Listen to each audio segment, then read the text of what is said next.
Hey guys, welcome to the Inner Recesses of My Mind, and today we're going to be taking a special look at Jaden Animations. Now, recently she did a trilogy of Nuzlocks from Pokemon. If you don't know what a Nuzlocke is, don't worry, she'll explain it in the next part of this video. But yeah, Jaden, she just completed her final Nuzlocke for the channel, which is her playing Pokemon, I believe, Soul Silver and Heart Gold with a friend of hers. However, I'm not going to start from the ending. I'm going to play all three of them, except I'm going to do the first one today, the next one is going to be next week, and then the final one, of course, will be in a couple weeks' time afterwards. But yeah, this is actually a really interesting video, plus not to mention, who doesn't love Pokemon?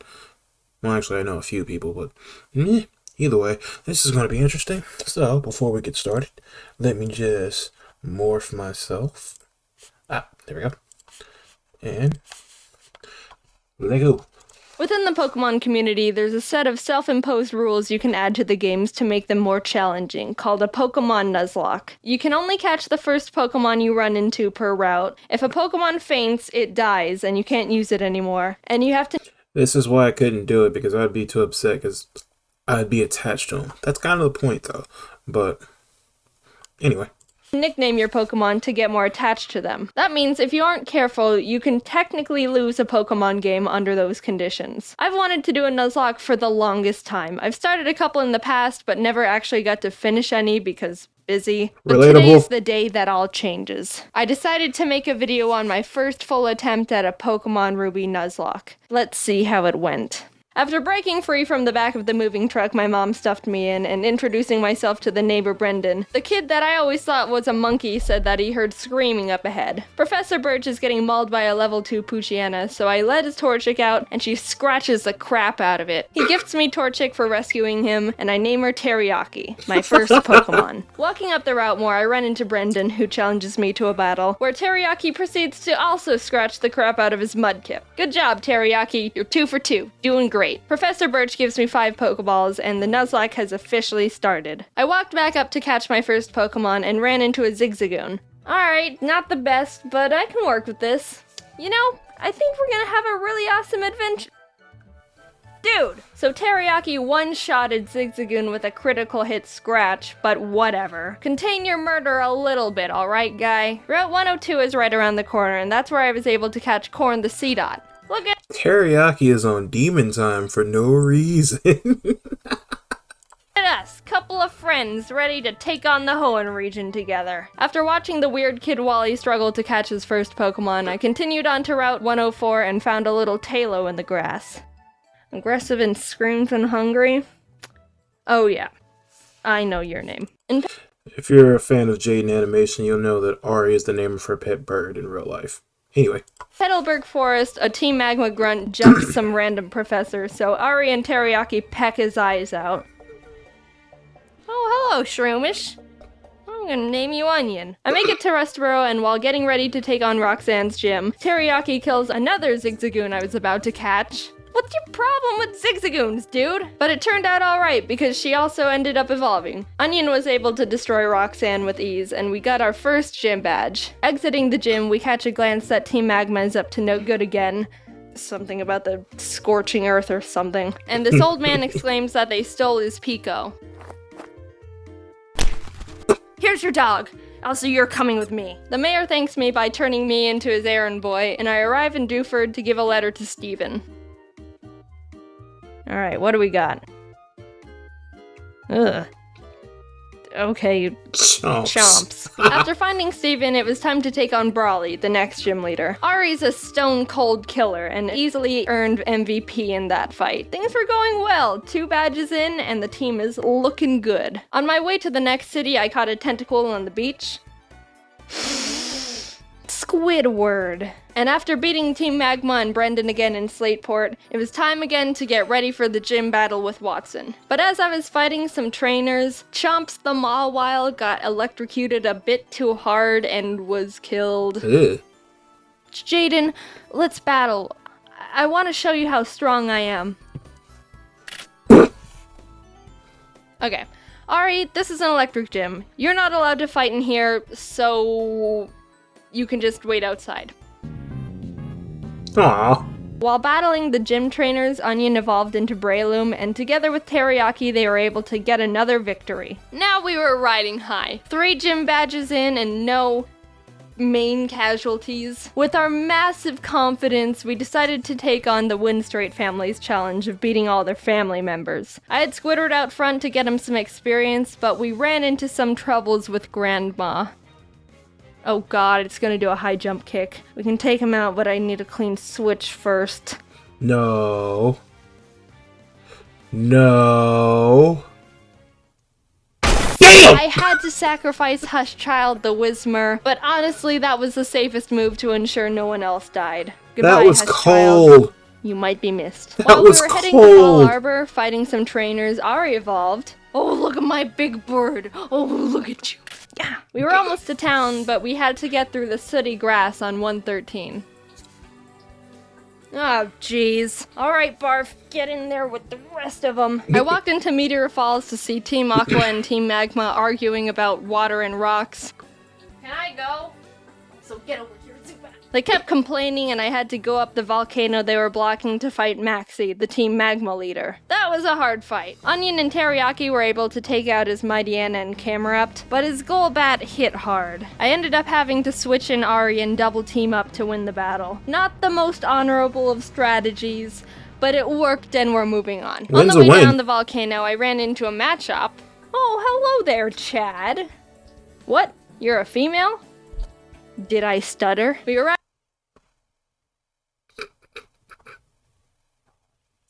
in Lava Ridge Town and started getting through Flannery's gym. During that time, Squidward was almost killed by a Fury swiping Kecleon. Fury swipes. Oh my gosh, that does a lot of damage. Stop! Ooh. But when it came time to battle, he pulled his weight and more. Honestly, with the team, there wasn't much I could have done to Flannery's fire Pokemon, but Squidward came in clutch by learning Bubble Beam, and it was all over for her. Badge 4, under our belt. She's like, just leave. Brendan met up with us outside the gym to give us goggles so we could walk in the sandstorms. I found a claw fossil, and Anorith was born. Aw. I didn't know what to name it, so my friend named him Gary. Now it was time for the 5th gym. After some training, Chad evolved into Machoke, and the team was leveled up. I started the battle with Ari, and after realizing I was in trouble... Yeah, that doesn't do a lot of damage. Facade. I managed to squeak by with more double teams. Ari was barely able to take out the first slacking, so when the second, stronger one came out, I knew I had to use a different strategy. I brought out Onion to leech seed it and try and get more chip damage in, which Hey. worked, but he was also killed by Slacking's Facade, Oh my god! which No. I thought he could take. Chad was able to finish off the rest of the fight, but that was the first death that actually hurt. I'm not crying. Someone's just chopping onions in here. Wow. But with every down, there's an up. And Corn stepped up and was ready to fill Onion's spot. While passing through Mauville again, Watson asked us to help him turn off the city's generator. And while down there, I found a Magnemite. You wanna come with? Okay. We kept on our way, catching Spurky the Electrike, and while fighting some trainers, Corn survived 2 very close calls. He took a Swords Dance boosted Fury Cutter by Ninjask, and a misclick from me, which resulted in him tanking a wing attack from a Talo. No! Corn, no! Oh. Dude, Corn, I'm so sorry. You're such a trooper. He's Good like, news "Why?" is Squidward evolved while training, so that's neat. We arrived in Fortree City, and this was a gym I was really nervous about. Not only did we not have a good team to take on a flying-type gym, but Winona's Altaria is notorious for sweeping teams if she sets up too many dragon dances. I went to the grass to train up the team, and the worst happened. Corn was killed by pin missile from a Zigzagoon. Wait, no. Stop, Corn! Corn, no, Corn! You monster, how could you do this? Is this why you kept trying to kill all the Zigzagoons? I want to think that Corn sacrificed himself because he knew we were at too much of a disadvantage going into Winona's gym, and by opening up a space, we could get the type advantage we needed to stand a chance. With a heavy heart, I brought Zip Zap Zop the Magnemite to the team, and realized how much more grinding I was gonna have to do. I had to fight so many Merrills to get Zip Zap Zop on par with the rest of the team. You wanna know how many? The move Thunderbolt can be used 15 times before it runs out, and I had to go back to the Pokemon Center almost 6 separate times to refill it, meaning Zip Zap Zop killed more than 80 Marill that were living in that lake. Winona led with Swellow, which Zip Zap Zop was able to take out, but she immediately brought out Altaria, which made me very scared because I know she's got Earthquake on that thing. I didn't have a clean switch, and I knew no one on the team could take 2 hits from this Cloud Bird, so I ultimately decided that I'd have to have Zip Zap Zop paralyze it in exchange for his death. Aww. Goodbye, Zip Zap Zop. You weren't here for long, but your efforts will not be in vain. Oh my god! Nice! Somehow Zip Zap Zop lived the earthquake on 2 HP like a mad lad. Another ad break.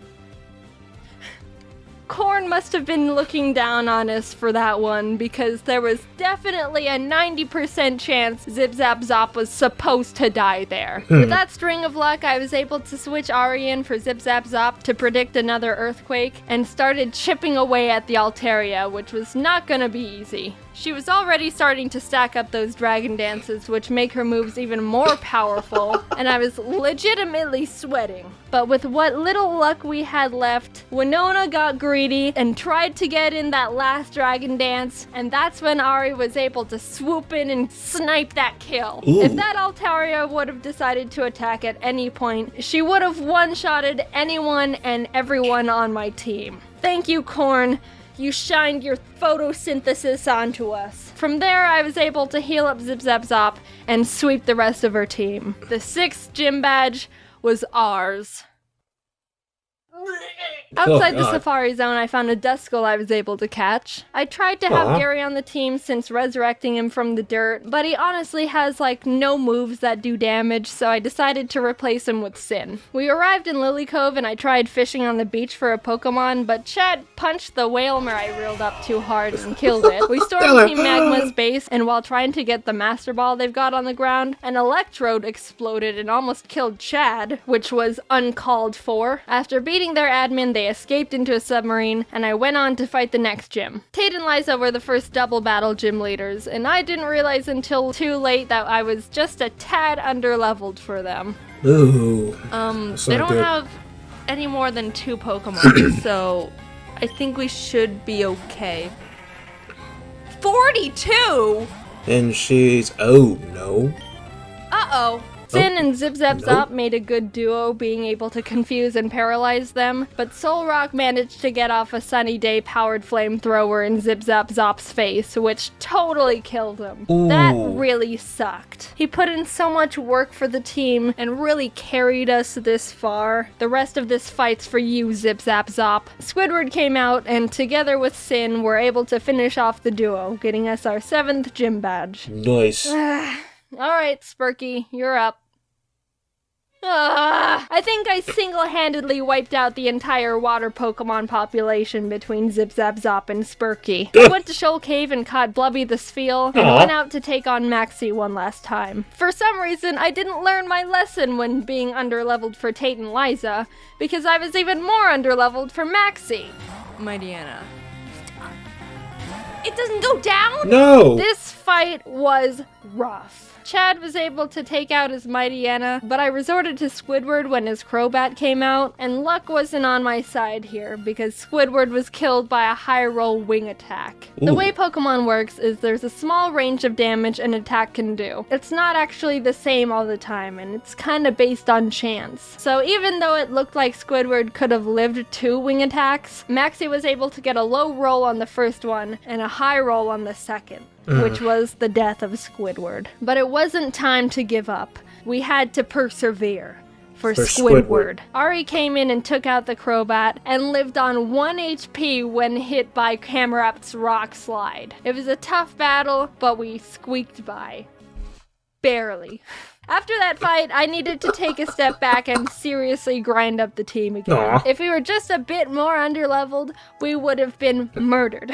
Blubby joined the team and we got to work, eventually arriving in Sutopolis. Steven and the Sutopolis gym leader Wallace were there saying Groudon was in the cave because someone used the wrong orb and pissed him off. So I went in there, walked up to Groudon, and Master Balled him immediately. She said, There's no way I'm fighting Groudon. Now get in the box. While fighting Wallace, Spurky was able to take out his Love Disc and Celio. Sin beat his Whiscash, and Chad finished off the Milotic. Ooh. The team was perfect. Hey. And after obtaining our final gym badge, I knew we were ready for the Elite Four. We got through Victory Road. Wally tried to fight us for the last time, but he just needs to stop. We exited the cave, and there it was.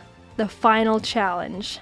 Here we go. Sydney was up first, and honestly, he wasn't a challenge at all. Chad and Teriyaki were able to take care of his team with ease. Phoebe wasn't difficult either, with Sin and Blubby being MVPs. Glacia was a bit tougher. Teriyaki was able to take out her Glalie, and Spurky could handle her Celios, but her Walrein was the big problem. Walreins are thick, can tank a lot of hits, and can do a lot of damage. I would know, because I have one. I brought out Chad and she was able to get in a good amount of damage, but she was ultimately killed by Blizzard. Sin came out to try and confuse it, but it broke through the confusion and landed a Sheer Cold. Sheer Cold is a one-hit KO move. It has a 30% chance of hitting the target and will fail if the target Pokemon's level is higher than the user's. But even under all those conditions, it hit. And Sin was killed. That Two sucks. great team members, down and out. Chad was with us for so long and pulled so much weight, and Sin got us through some really tough battles. Even with those losses, we were able to finish Glacia off and move on to the final Elite Four member, Drake. Drake's got a tough team, but we've got a Blubby, and she wanted revenge for her fallen comrades. She ice beamed every single one of Drake's Pokemon. Just a straight up massacre. Ooh. And with that, it was on to the last battle. Steven Stone. I was legitimately nervous. I led with Spurky to take out his Skarmory as quick as possible, and Blubby was able to take out his Claydol and Aggron, but then came his Metagross.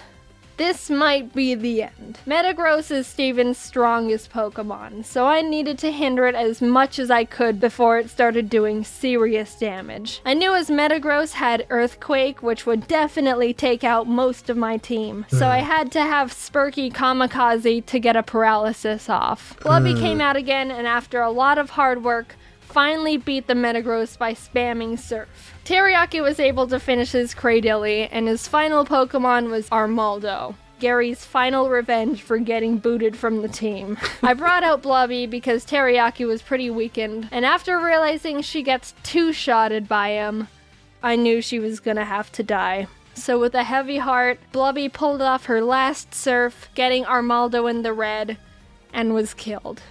Teriyaki, the Pokemon who's been with us from the start, who'd seen her friends die in front of her, the OG, refused to let any more murder happen.